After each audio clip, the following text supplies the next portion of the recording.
So, welcome back to Ginger's Journey. I'm so glad you're here. Thank you for coming back to the mental illness series. This one today we're addressing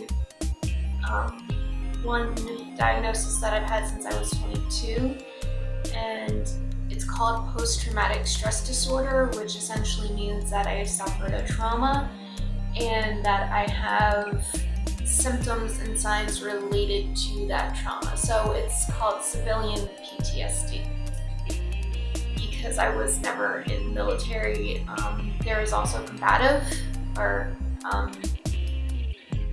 there's a military version of PTSD, which I'm not going to get into because it's not one that I have any personal experience with. Once again, I'm coming in with this disclaimer that I am not a doctor, I am not a psychiatrist. I do have a history working in the mental health field, and I'm just relaying my personal experience. If you relate to anything I'm saying, please go talk to a doctor. I am not a licensed doctor, so this is all just from my personal experience. So for me, what does PTSD look like? PTSD is essentially, for me, I will get randomly triggered. And a trigger can be something as simple as my partner calling me a name.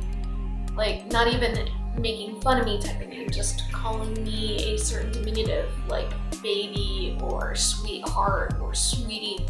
Those are trigger words for me because those are names my abuser used for me.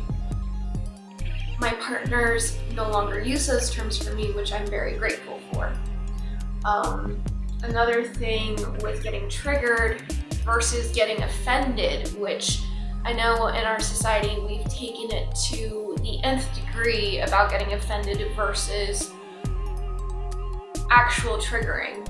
And with triggering, it can send you into a flashback, it can send you into a fawning state or a freezing state. It is your defense mechanism coming into action. When you get offended, you're not triggered, you're just offended. Please start using the proper term because you're not triggered.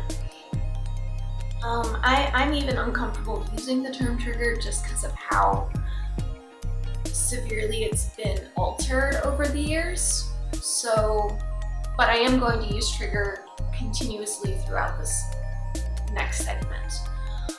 A little more I want to go into about PTSD is that it can occur from any event. For me, as I explained in my earlier videos, if you haven't gone watch my earlier videos, this is a spoiler alert, or just please stop watching this and go watch my earlier videos on trauma. But PTSD is literally related to those traumas that I suffered. I'm not going to reintegrate and bring back those traumas because there's no need. You can easily go access all those traumas that I went through. I do have other traumas that are not related to interpersonal relationships or interactions with other people. And it's just how my body and my brain have been trying to recover from those traumas.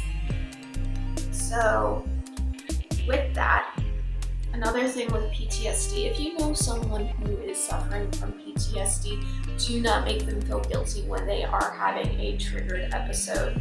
That is the worst thing you could do for someone you care about. If you make them feel guilty for an emotion that they're struggling to deal with themselves, that does not make you a good friend. That just makes you a terrible person. Do not make the person feel bad when they're having an episode, because they can't help it. The reason why I'm going into this so hard is because I'm currently going through some flashbacks. Flashbacks are where you relive the event, or you re-experience something related to an event that led you to your trauma or involved in the trauma. In my case, it's remembering that my abuser was a pedophile and a statutory rapist, and he even called himself that while we were in a relationship. And I don't know how to deal with that. I am going to be talking to my therapist. Please, if you suffer any of these problems like I do, please get help. Reach out to your social network. If you don't have a social network, I'll be leaving links in the description for how to get help during these times, because I know it's difficult. I am not sponsored by anyone, but I know of a few affordable resources that are statewide and countrywide. So please just look in the description if this is something that calls to you. I am going to leave it here for the day, because going any further, I'm getting wound up and I keep getting off topic, and this is not something I want to keep getting off topic. So thank you for staying with me today, and I'll talk to you soon. All right, I love you. Go out, spread love, share love, and help those in need, and help your friends when they're going through a hard time, because that's why we're friends. All right, love you.